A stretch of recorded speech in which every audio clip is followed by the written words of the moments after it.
भक्ति की दूरदर्शिता, भक्ति की महत्व आकांक्षा।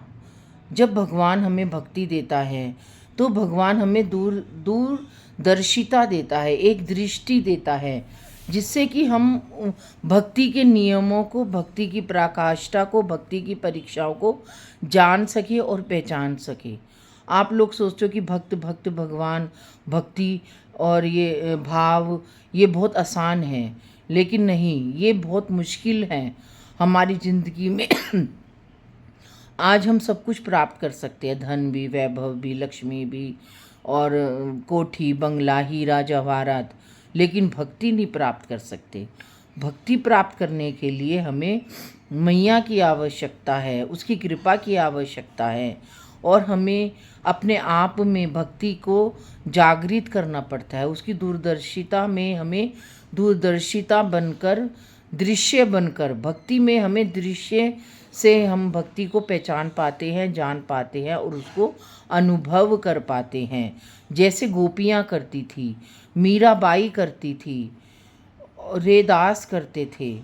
तो भक्त तो इतने हैं भगवान के कि हम उनके नाम गिनेंगे तो कोई अथाह नहीं है। भक्ति इतनी अथाह, इतनी अथाह, इतनी अथाह कि हम जितना इसके था में जाते हैं उतना ही गोता लगाते चले जाते हैं, उतना ही हम उसके अंदर डूबते चले जाते हैं और हम उस आनंद परमानंद में खो जाते हैं, क्योंकि भक्ति में ही शक्ति है और शक्ति में ही भक्ति है। कहते हैं कि जब हम भगवान जब भक्त को जीव को भक्त बनाता है तो वो जीव नहीं रहता, वो परमात्मा का सेवक बन जाता है, परमात्मा का दास बन जाता है। कल मैं एक कथावाचिका का प्रवचन सुन रही थी, तो वो मनुष्य को मर्द शब्द कह रही है, बताओ, और 25-25 लाख रुपए वो अपनी कथा के लेती है और मनुष्य को मर्द शब्द कह के पुकार रही है। तो वो कहाँ की कथावाचिका है? उसको बोलने में भी ये नहीं है कि मर्द किसको कहा जाता है। मनुष्य है हम, स्त्री हैं, पुरुष हैं, जीव हैं। भगवान ने हमको ये नाम दिया है, ना कि मर्द औरत का नाम दिया है। तो ये शब्द आज का, और उन्हीं कथावाचकों को लोग अपने सिर पे चढ़ा के रखते हैं, उन्हीं कथावाचकों की कथाएं सुनते हैं, जिनको ये ही नहीं पता कि भागवत ग्रंथ की में और श्रीमद् भगवत गीता में क्या अंतर है। एक बार मैंने उनका ही सुना था तो उन्होंने इतना गलत बताया था श्रीमद् भगवत गीता में और श्रीमद् भागवत ग्रंथ में। फिर मैंने अपनी एक वीडियो बनाई थी और सबने इतना सराहाया मेरे को कि मैं उसका विश्लेषण ही नहीं कर सकती। मैं अपने ऊपर घमंड नहीं कर रही हूँ कि मैंने, लेकिन मेरे को अफसोस होता है कि लोग 25-25 लाख रुपए दे के, 20-20 लाख रुपए देकर उनसे कथा करवाते हैं, लेकिन उनके मुंह से ये मर्द शब्द सुनकर मुझे बड़ा ही आहत हुआ कि देखो आज भगवान, और लोग पता नहीं आजकल पैसों के पीछे, वैभव के पीछे भगवान को नहीं छोड़ रहे हैं। कैंची वाले बाबा के अंदर इतनी शक्ति है और कैंची वाले बाबा की झांकी आज तक किसी ने नहीं निकाली है, लेकिन आजकल लोग कैंची वाले बाबा की भी झांकी निकाल रहे हैं। अरे जानो और पहचानो कि कैंची वाले बाबा कौन है।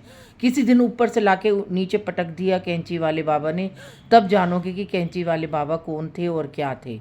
मैं सबसे प्रार्थना करती हूँ कि कभी भी कैंची वाले बाबा की झांकी मत निकालना। मुझे ये देख के बहुत बुरा लगा कि कई लोग पैसों के चक्कर में कैंची वाले बाबा की ही झांकी निकाल रहे हैं। वो ये नहीं देख रहे कि कैंची वाले बाबा कौन है, शक्ति को है।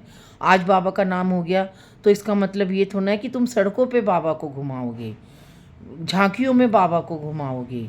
ये देखकर बहुत ही लोग श्याम बाबा को भी झांकी के रूप में घुमाते हैं। ठीक है, बाबा आज इस कलयुग में पूजे जा रहे हैं, पूजनीय हैं, लेकिन हर चीज़ में तुम बाबा को झांकियों के रूप में मत निकालो। बाबा स्वयं है, बाबा जीवंत है। बाबा ये देख रहा है कि देखो आज कलयुग का जीव कैसा हो गया कि मुझको झांकी के रूप में हर जगह मेरे को सड़कों पे घुमाते हैं लोग। ठीक है, भगवान श्याम बाबा की भक्ति करते हैं, कैंची वाले बाबा की भक्ति करो, उनको जानो, उनको पहचानो, उनकी शक्ति को जानो, उनकी भक्ति को पहचानो। तभी तो आज हमारे हिंदू समाज में भक्ति लुप्त होती जा रही है।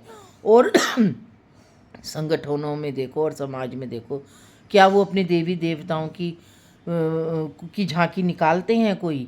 तो आज हमारा जो हिंदू धर्म है वो इसीलिए भ्रमित होता जा रहा है। लोगों को यही नहीं पता कि भक्ति क्या है, आध्यात्मिकता क्या है। लोग बस सिर्फ अपने आप को दिखावे में आगे बढ़ रहे हैं। एक होड़ चाल लग गई है कि आज उसने किया है तो आज हम उससे बहुत बड़ा करेंगे। दिखावा कुछ नहीं होता भक्ति में। हमारा पूरा जीवन माया के इसी चक्कर में चलता रहेगा और हम भक्ति से बहुत दूर होते चले जाएंगे। और जैसे जैसे भक्ति से दूर होते जाएंगे वैसे वैसे कलयुग प्रारंभ होता जाएगा और हमें पता भी नहीं चलेगा कि कब कलयुग प्रारंभ हो गया और कब सतयुग आएगा, हमें पता ही नहीं चलेगा। आज देखो चारों तरफ घोर अंधकार होता जा रहा है। कभी कहीं पहाड़ फट रहे हैं, कभी कहीं बादल फट रहा है, पूरा का पूरे गांव जलमग्न हो जा रहे हैं। तो वो किसकी वजह से? वो हमारी वजह से, हम कलयुगी जीव की वजह से। तो अपने आप को जानो, पहचानो और भक्ति में प्रेरणा दो, प्रेरणा लो भक्ति से, भगवान से प्रेरणा लो। भगवान हमसे चाहता क्या है, भगवान हमसे क्या प्राप्त करना चाहता है। आज के लिए इतना ही। राधे राधे।